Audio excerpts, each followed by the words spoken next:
तो अब भारत के इतना सब कुछ करने के बावजूद भी मालदीव अपनी अकड़ से बाज नहीं आ रहा है। केवल मालदीव की इस छोटी गलती से मालदीव का कितना नुकसान हो सकता था, उसको तनिक भी अंदाजा नहीं था। लेकिन अब जब मालदीव की अर्थव्यवस्था बिगड़ने लगी है, तो उसको अपने गलती का अंदाजा हो रहा है और मालदीव को अब समझ में आने लगा है कि उसकी यह गलती उस पर कितनी भारी पड़ रही है। देखिए, मालदीव की जितनी कुल आबादी भी नहीं है, उससे ज्यादा भारत के टूरिज्म मालदीव हर साल घूमने जाते थे। यदि साल 2023 की रिपोर्ट को देखा जाए तो इस साल लगभग 2 लाख टूरिज्म मालदीव गए थे और यह संख्या हर साल बढ़ती ही जा रही थी।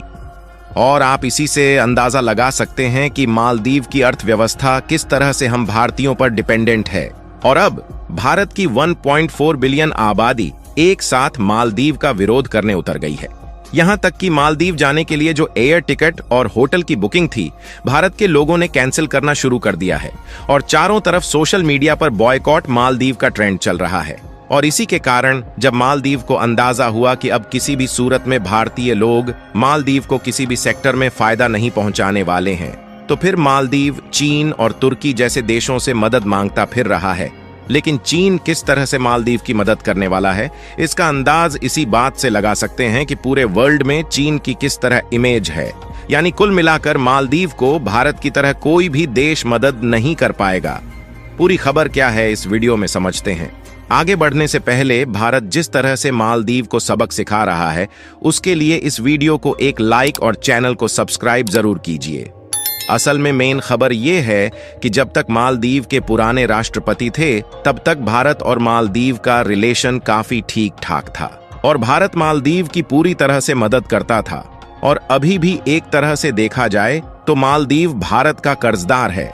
लेकिन मालदीव में इस बार के चुनाव में जैसे ही नए राष्ट्रपति बने, उन्होंने भारतीय सैनिकों को बाहर निकालने की प्रक्रिया शुरू कर दी। आपको बता दें कि केवल 77 सैनिक ऐसे हैं जो मालदीव में सैन्य कर्मी के रूप में काम करते हैं। फिलहाल यह संख्या उतनी ज्यादा नहीं थी, लेकिन मालदीव को यही 77 सैनिक भारी पड़ रहे थे और मालदीव के राष्ट्रपति ने इसी एक छोटी गलती की वजह से अपने देश की पूरी अर्थव्यवस्था को दांव पर लगा दिया है। एक रिपोर्ट के मुताबिक हम भारतीयों का मालदीव की अर्थव्यवस्था में एक बहुत बड़ा योगदान है, क्योंकि हर साल लगभग 2 लाख लोग मालदीव टूरिज्म के रूप में जाते हैं। और दूसरी सबसे बड़ी बात यह है कि मालदीव की पूरी अर्थव्यवस्था टूरिज्म सेक्टर से ही बनी हुई है। यहां तक कि मालदीव में खाने पीने के आइटम समेत रोजमर्रा की चीजें भारत ही एक्सपोर्ट करता है। और अगर भारत इसकी सप्लाई बंद कर देता है तो मालदीव कहीं का नहीं रह जाएगा। लेकिन अगर इन सब के बावजूद भी मालदीव अपनी अकड़ दिखाता है और भारतीय सैनिकों को बाहर करने की कोशिश करता है, तो भारत सरकार चुप नहीं रहने वाली है। और भारत के प्रधानमंत्री नरेंद्र मोदी ने इसकी शुरुआत एक बहुत बड़े कदम से की है, जिसका तनिक भी अंदाजा मालदीव को नहीं था।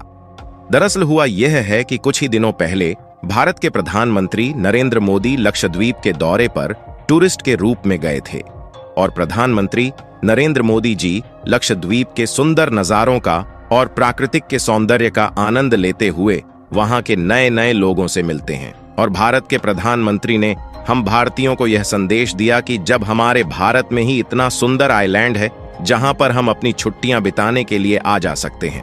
और उनका कहना है कि लक्षद्वीप मालदीव से भी ज्यादा सुंदर है, यानी कि नरेंद्र मोदी जी लक्षद्वीप को मालदीव की अपेक्षा एक बहुत ही सुंदर और मनमोहक जगह बताते हैं। यानी कुल मिलाकर मालदीव, जो अपने टूरिज्म सेक्टर के बलबूते पर अकड़ रहा था, भारत ने उसको ठिकाने लगाने की तैयारी इस कदम से शुरू की। अगर आप इस मैप को ध्यान से देखेंगे तो लक्षद्वीप की दूरी मालदीव की अपेक्षा बहुत कम है। और दूसरी सबसे बड़ी बात यह है कि लक्षद्वीप भारत का ही हिस्सा है और यह सुंदरता में मालदीव से कहीं ज्यादा है।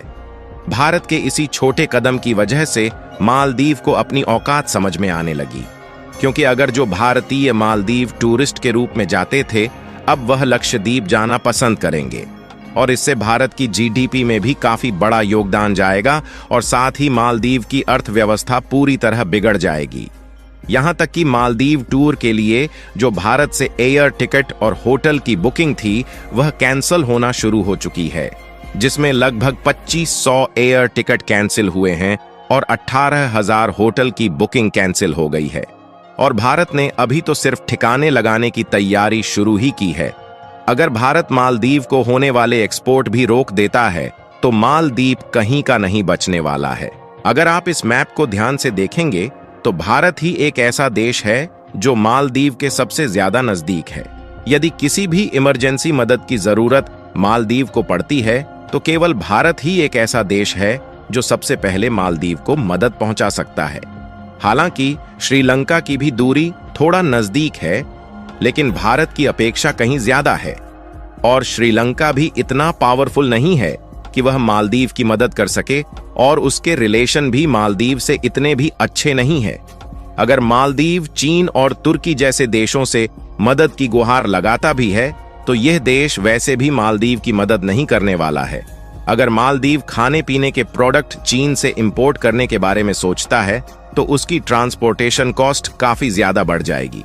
केवल भारत ही एक ऐसा देश है जो मालदीव को सबसे कम दामों में खाने पीने के प्रोडक्ट एक्सपोर्ट करता है, जिसमें टमाटर, आलू, प्याज और गाजर समेत लगभग सभी प्रकार के शाकाहारी आइटम भारत से ही सोर्स करता है। इसके अलावा जब भारत के प्रधानमंत्री नरेंद्र मोदी लक्षद्वीप का दौरा करते हैं और वहां की सुंदरता भारतीय लोगों को दिखाकर उसके बारे में बताते हैं और इसी से मालदीव के नेताओं की बीपी बढ़ जाती है। इसके बाद मालदीव के कई मंत्री लक्षद्वीप को मालदीव की अपेक्षा कम सुंदर जगह बताते हैं। इसके अलावा मालदीव के कई मंत्री ट्वीट करके भारत के लोगों पर अभद्र शब्दों का प्रयोग करते हैं और मालदीव जो कि पूरी तरह भारत पर ही डिपेंडेंट है, वह अगर इस तरह का व्यवहार भारत के लोगों के साथ करता है तो हम भारतीय किसी भी सूरत में मालदीव को नहीं छोड़ने वाले। और जैसे ही मालदीव के मंत्री इस तरह का बर्ताव करते हुए ट्वीट करते हैं, भारत के लोग अपना जलवा दिखाना शुरू कर देते हैं और सभी सोशल मीडिया पर बॉयकॉट मालदीव के ही चर्चे होने लगे और इसी से मालदीव को अपने द्वारा की गई गलती का एहसास होने लगा और मालदीव को लगने लगा कि अब किसी भी सूरत में भारतीय मालदीव का टूर नहीं करने वाले हैं। और इसके बाद मालदीव ऑफिशियल बयान में भारत से माफी मांगता है और जिन 3 मंत्रियों ने इस तरह के गलत ट्वीट किए थे उनको बर्खास्त कर दिया जाता है। यानी कि आप देख सकते हैं कि एक छोटी सी गलती की वजह से ही मालदीव की पूरी अर्थव्यवस्था एक झटके में बिगड़ने लगी। लेकिन अभी भी मालदीव की अकड़न पूरी तरह से ठिकाने नहीं लगी है और अभी भी मालदीव के राष्ट्रपति मोहम्मद मुइज़ू चीन से मिलने का विचार बना चुके हैं, जिसमें मालदीव चीन की एविएशन को किराए पर लेने वाले हैं, जिससे कि चीन के लोग मालदीव टूरिस्ट के रूप में आ सके। और मालदीव सोच रहा है कि इससे उसकी एक बहुत बड़ी इनकम होने वाली है। लेकिन अगर आप देखें तो मालदीव का यह सोचना बिल्कुल गलत है, क्योंकि अगर मालदीव ऐसा करता है तो भारत खाने पीने की आइटम्स की सप्लाई बंद कर देगा। बाकी आपको क्या लगता है, भारत यह कदम उठाकर सही कर रहा है या नहीं? अपनी राय कमेंट में जरूर बताएं और भारत की इस शानदार कदम के लिए वीडियो को एक लाइक जरूर करें और इस वीडियो को अपने मित्रों तक शेयर करें ताकि उन्हें भी जानकारी मिल सके और चैनल को सब्सक्राइब करके बेल नोटिफिकेशन को ऑल पर जरूर रखें। वीडियो को अंत तक देखने के लिए धन्यवाद।